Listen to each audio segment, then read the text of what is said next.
Hey guys! Welcome back to the You're Not Crazy podcast. Or maybe you are, but you're in good company. You are in great company. Hey guys, welcome Hi. back. If you watched part 1, we are now in part 2 talking about having the hard conversations and what we do from here. So welcome back. If you're new to our channel, my name is Tam. And I'm Anna. And this is the You're Not Crazy podcast. Where if you are, you are in great company. Great company, I promise. So we're talking about the hard conversations, and we were talking about what we do once we've had the hard conversations. And we were laughing because we kind of got into it at the latter part of the first video. Mm-hmm. Like, what else are we going to talk about? And then we realized you have to talk about how to make that applicable to life. Mm-hmm. And also how to maintain that culture of communication. Excuse me. I think it's important that we do that. So I know, for example, we talked about how we're going to be checking in with each other. But you can make that applicable to life, mm-hmm. right? And anything compromise you come to, but the conversation itself, what was the result of that conversation? What did you find out in that conversation that you can improve on, that you can take from that conversation, take it back with you and begin to build your own mm-hmm. character in that? It doesn't always have to be a negative things, right? It doesn't always have to be I guess I got to work on this. No, it's like, okay, bet I'm going to fix this because I'm sure if it's affecting Anna this way, it's probably affecting this person and that person as well. You know what I'm saying? You might have a moment with it to sit with it like, oh, I hate that it landed that way, but I get it. But dust yourself off and apply it to life. Mm-hmm. God, you have relationships. You know, we all have those relationships. We know, like, you know what, this is a God ordained relationship. I know this is where God had me. And so in that, trust that person that you built that connection with to say, I know Anna's not going to steer me wrong and tell me something. Just like she said, she was mature enough to say, there's some things about Tam. That's just who she is. I'm not going to ask her to not be who she is. Like we joked. She asked me, was there anything specific? And I was like, not really. I said, the only thing I can think of really, and we laugh about it, but it's who she is. I may go do something and Anna will come right behind me and redo it and refix it. And I'll be like, and it used to make me feel like, dang, was it not good enough? But then I began to realize, no, that's just Anna. And two things, either she didn't notice that I already did it, or she came back and her brain just said, oh, this needs to. It's not even an insult to me. I don't take insult to it anymore because it's just like, that's who she is. Her brain is like, okay, for it to make sense, color coordination and all the things. And while I get it and I can appreciate it, also, if we in a tizzy and we in a rush, let that thing on the table and keep on going. But for her, it's, should we put I feel like, I'm like, girl, put that tablecloth on the table. She's like, okay. I'm doing too much. Put that tablecloth on the table. Come on here. So, but we laughed about it because when she said that, I just started hollering because I was like, I do that to my husband. I do that at home. So, yes. Mm-hmm. Mm-hmm. It's funny. But it's who she is. It's terrible. It's really terrible because I should probably ask before I just start just doing stuff. But I don't even think, I think it's almost like an impulse. Like you see it and you're just like, I just got to. And I don't even... But that would be me asking you to change who you are. You know what I'm saying? So she's mature enough. I said that to say she's mature enough to not ask me or tell me or do something that's toxic. Like, you know what, Tam? I just don't like that. You know, you have too many friends. Like, I just feel like you talk to too many people. And it's like, I had one girl say that to me. She was just like, I just don't know. Like, I feel like if you're talking to them, like, how are you friends with me if you're friends with them? And I'm like, huh? I can have more than one friend. Like, you aren't my only friend, dear, my love. I have other friends that I've known before I even knew you existed. But okay, sis. I knew then. I was like, gotta go because you're toxic. If you think that I'm going to be your only friend and I'm going to be at your only beck and call all the time, baby girl, you have lost it. And I am a small group of people. Like, these are people that are close to me, and then these are people that I just associate with. Yes. So I personally see it as a strength, because I'm like, man, she's able to talk to a lot of people and have a lot of energy for a lot of people, because I feel like I barely have energy for myself. So for me, I see it as a strength. I'm like, wow, that is really awesome. Like, she's able to be in different types of rooms and have different types of friends. Like, everybody's not the same or from the same place. I think we've talked about this before. Like, Tam is the type of person to where if y'all meet and y'all hit it off, like, she's inviting you to dinner. Like, y'all are hanging out. If I meet you and we hit it off, I'm like, it was so nice to meet you. Like, I'm just like, okay, fantastic. Go with God. Like, it takes a little bit longer for me to get there. But I don't see that as a strength or a weakness, if that makes sense. I just feel like that's just who she is. So me asking her not to have friends or not to be friendly, which you've even said, like, sometimes it's not that I'm necessarily friends with these people. I'm just cool with them. We know each other. We have good conversation, but they're not people that I like am telling all of my business to, you know? But I'm not going to ask her not to interact with people, because that's just who she is. And honestly, that's who I've always known her to be. So that would literally be me asking her to be somebody that she is not, you know? And I think that also is the good part about us knowing each other for so long, even before becoming close friends, is because I could also use that as inventory of, this has been consistent from the first time I met her up until now. So this is who she is. Like, this isn't a put on. This isn't a moment. This isn't a phase. This isn't a season or whatever. This is just who she is. So that's unfair for me to ask that of you. But anyways. And it's true. And it speaks to people's insecurities, right? Like, if you really get to know me, you will learn that I am a friendly person. I don't have a lot of friends. There's a difference. I'm a people person. I love people. Even people who watch on my personal YouTube channel, they'll say things like, I feel like we're friends. And it makes sense, because I invite people into my space and give them, I make people feel comfortable. I have learned that about myself. It's just a natural trait that I have. But everybody I talk to is not my friend. I have people that call me their friend. I am not friend. They're not my friend. I love you with the love of the Lord, but you're not my friend. But they can see me as a friend because of just my personality. And that will speak to that person's insecurity to think that just because you see me talking to people, that's who I'm called to be. I'm naturally a people person. I have a pastoral heart. I love people.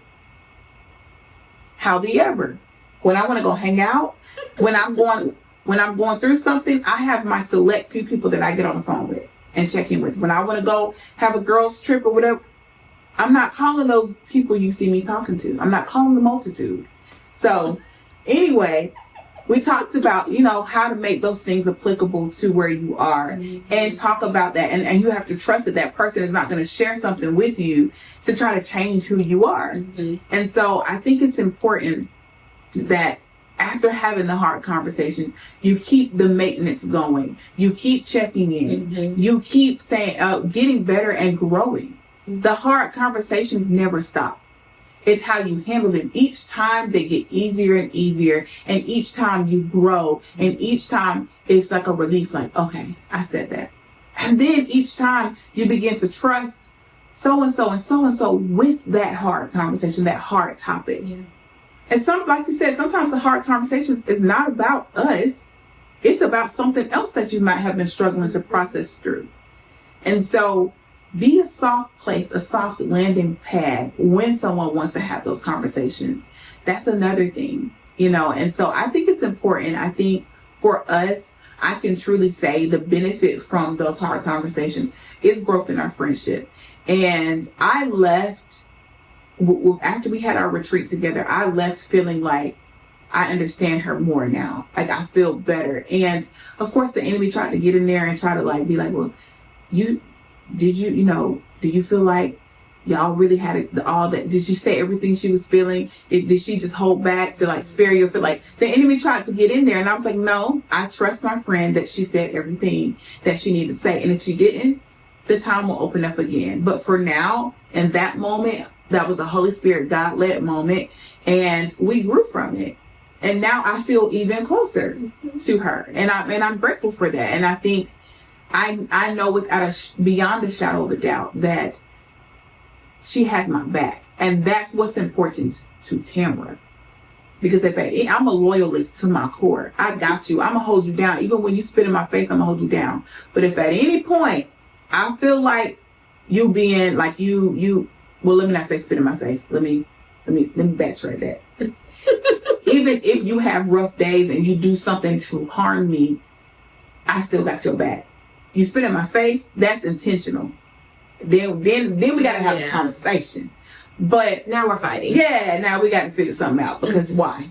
But I'm a loyalist to my core, and so for me it's important to know that somebody else is gonna hold me down the same way. And baby, when I tell you, Anna helped me down through this pregnancy, this past pregnancy, my baby shower, my birthdays, all the things, the same things that I give to her, she gives it back and then some. So it's like, oh, we locked in. We locked in. I'm not going anywhere. So when you were saying something earlier, I laughed because I thought about like all of the different things that happened on that retreat. And I just remember us laughing a lot. One of them laughing to the point to where I almost peed on myself. Woo, child, we cackled the entire time. It was really terrible, which I shared that story with my baby sister back at home, and she hollered. She thought it was hilarious. Anyways, but I chuckled when you were talking because I was like just thinking about like that trip was actually a lot of fun. I feel like we need to redo it another time because we were also tired and so exhausted. So we're like, okay, girl time. And then I kid you not, Anna was supposed to, because there was only one outlet on the side of the bed, and Anna was supposed to put my phone in the charger because it was on her side. And so we woke up. Okay, so I fell asleep like this with my phone in my hand, handed it to Anna. And then Anna, so we woke up. I was like, my phone is dead. And she's like, I thought it was on the charger. So she realized, she said, oh, that's what happened. You woke up and saw me sleep like this and was like, oh. And then just put my phone on the thing but never charged it. So my phone never got charged. Because it was like, I don't even remember what time you fell asleep. Both of us on the charger. Yes, both of us fell asleep. So you were handing it and I had fallen asleep. and then I woke up randomly in the middle of the night and just like, I kind of rolled on it and I was like, oh, okay. And just put it down. It never got charged. It never got charged. We fell asleep on each other every single night. It was hilarious. Yes. And we had some good food. We did. The churros. I know. Yeah. I told Norman about those churros. We gotta go back. Fantastic. The churros and then the donuts. Wait, which place? Son's Donuts. Oh yes. That strawberry with the little lemon compote and then the I got the coffee one. It was so big. It had like that chocolate mousse or something. That was so good. We gotta go back. We have to go back. It was a good trip. And there's not many people that I can do. There's not many people that I will or can do like one-on-one trips with. And so that was also like, oh, okay. Got it. 2 people. Got it. We was chilling. We really were. It was a lot of hiccups, like aggravational hiccups. It was like I had a whole meltdown. We were trying to find jeans. I couldn't find any jeans. I looked at it and I said, I don't want to shop for jeans anymore. She was like, okay. And I was like in full meltdown. She's like, it's okay. The hotel was... Anyways, okay. The Lord is good. He is good. It all came together, but it was just, we're gonna set that bougie one next time. Yeah, we're gonna have to. The hotel we stayed at ended up being fine. Like, actually ended up being nice. It was just, I was playing spontaneity, decided that we could not figure out an Airbnb or a hotel just looking at stuff because we were going somewhere neither one of us had been before. And so we're like, okay, this area looks cute on pictures, but when we get there, is it going to be one of them places where these 3 buildings are cute and everything else ain't? And we're like, okay, we are 2 women by ourselves. Like, we need to be we need to make sure that we're somewhere where we feel safe, number one, because listen, I am not hood. Let me just put that out there. I am not hood, but I have heard that even if you are hood, you hood in your hood, okay? You need to know what other people's hood is like, okay? And so since I am not hood at all. Here we go. Okay, so I'm also not like overly bougie either. I just want to feel safe. I just want to feel safe and secure. So, but I think all of that, trying to figure out, we decided to get the hotel when we got there, and then it was a lot happening. It was a lot, but it really ended up being a good time. It really ended up being a good time. Anyways, we have completely looped off. But what I was going to say is, to continue what you were saying about like, okay, what next? Like taking inventory of like what was revealed in the conversation that you had. Sometimes in that inventory, you're also going to see, and you can't be afraid of this, but also be open to it. There is a possibility that y'all have a conversation and realize that this relationship has ran its course, and where the differences are too opposite for you guys to be able to properly sustain the relationship. And that is hard depending on like how long you've known the person or the depth of the relationship, what type of relationship it is. But also don't be afraid of that, because if you're able to have a conversation about it, there's an opportunity for y'all to have an amicable, is that the word? Okay, fantastic. Separation, or sounds like a marriage. But for y'all can now amicably be able to go in your separate direction, but there be an understanding with it, because a lot of times there's opportunity for you to no longer be friends or no longer be close with someone, but there never be a reasoning or conversation of why.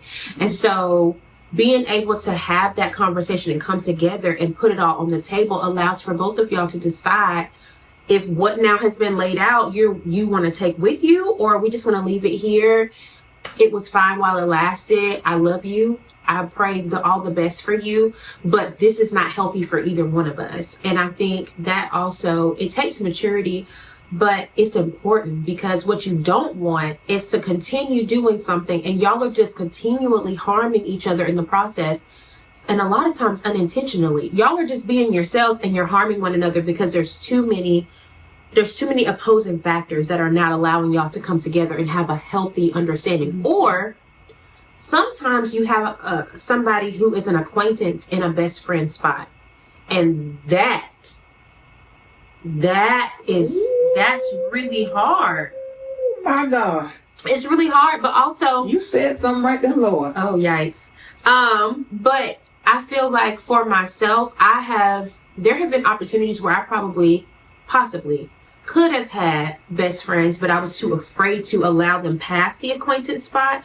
Or there were people that I deemed my best friend, like this is my person, and I should have just allowed them to be a family friend, and been okay with, we see each other, we're like, we can be in the same room with one another, but there's no expectation past the fact that I want you to make sure that you handle me well. Mm-hmm. And so I think that's also important in these conversations where you're able to kind of decide, do I have this person in the right spot, And everybody's spots are different. Like for me, I have people that I guess acquaintances, like people that I can interact with, people who I can do things with, and then these are people who I do life with. Like those are two completely different things. These are the people that know what's going on with me, like with my life. These are the people that I text if something goes wrong, like please pray for this, or these are the people that I'm like, this just happened, like look at this blessing or whatever. These are the people that I do life with, that show up for my kids' birthday parties, that are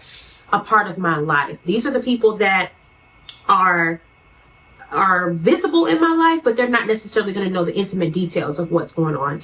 And these are the people that I see in passing, and it's all good. So for me, I have those three different categories. I have to go through and make and do inventory to make sure that nobody's in the wrong spot.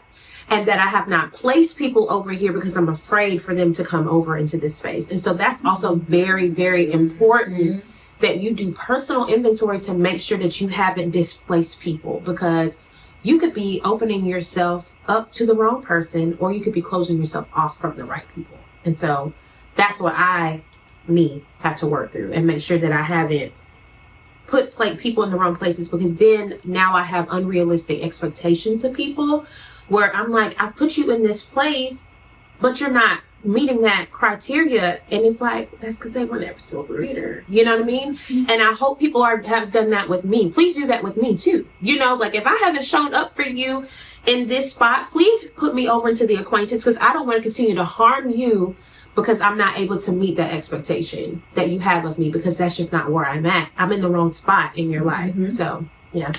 That makes sense. Y'all see how she got it all organized? Me, I just be like, yeah, she ain't it. That ain't it. Lord. That's hilarious.